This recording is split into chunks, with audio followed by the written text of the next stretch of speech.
Your fundraising tip of the day: the best use of charity travel packages and VIP experiences.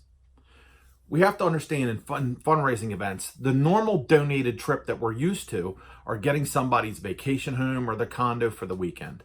That's what we're used to, correct? Well, we have to understand that most of the time, people know the people who donated those items. It's not very exciting, so they're not really going to bid high because it's not to some high-end place or really some crazy experience.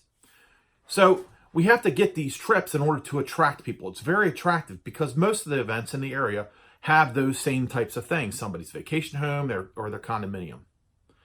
The best way to do it is, first thing you need to do is you need to go out to your guests, post it on Facebook or something like that, or send an email out and ask them, hey, what kind of travel would you like to see? What kind of experiences? Here's some ideas: Napa Valley, Sommelier Wine and Cheese, Cabo San Lucas, Tuscany for 8. Ask them.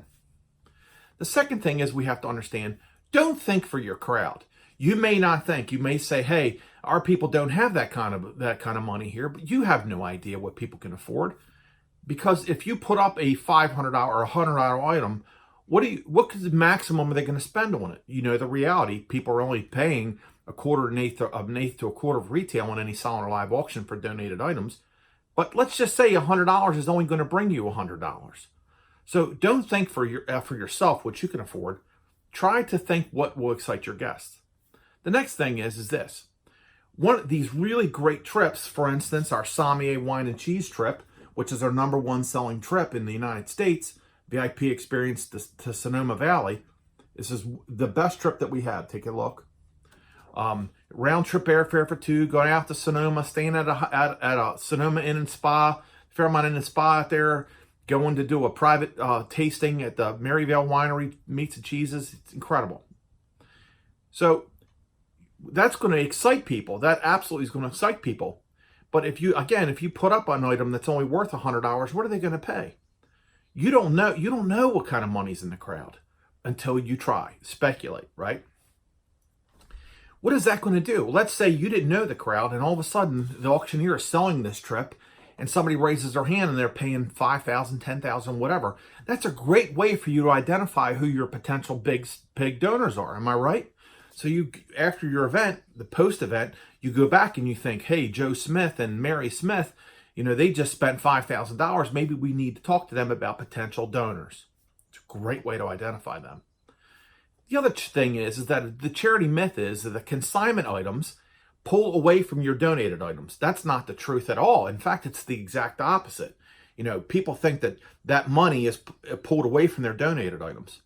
No, the reality of it is items like this actually pull money out of the crowd, and they get people to spend money. In fact, the other thing is this: the money isn't coming from you; it's coming from the buyer. The buyer spends the money to purchase this fantastic trip. So you're guaranteed profit with these packages. So it helps you more than anything.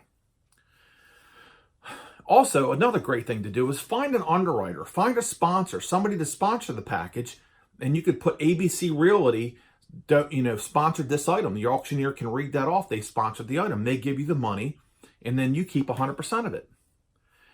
A great way to do it too, if you think that it would be better, we can remove the airfare, then make the trip, less expensive.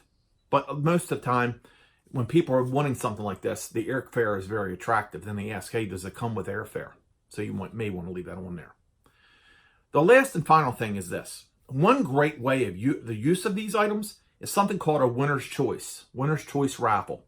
First thing you need to do, you need to identify the cost of the trip, how much the tickets are going to be, the raffle tickets, and pull 5 or 6 of these, or 5 travel packages, pull them together that are all around the same price, and whoever wins, because then it's really attractive, right? Really great, really great travel packages, very attractive. Sonoma, Tuscany, this, that, and the other. And you say who the winner gets to choose from all these different trips. But you first, to make it successful, you got to think of how much you're going to charge per ticket, and who's going to go out there and get it. Who's going to go out there and spend, and who's going to go out there and sell them, your potential buyers and everything else. That's how you make it efficient. Plus, the last and final thing, it's going to make you stand out above the crowd in your area. You're going to have these trips. It's going to make your event very successful. That's your tip for today. I hope you use it. We'll see you next time. Bye-bye.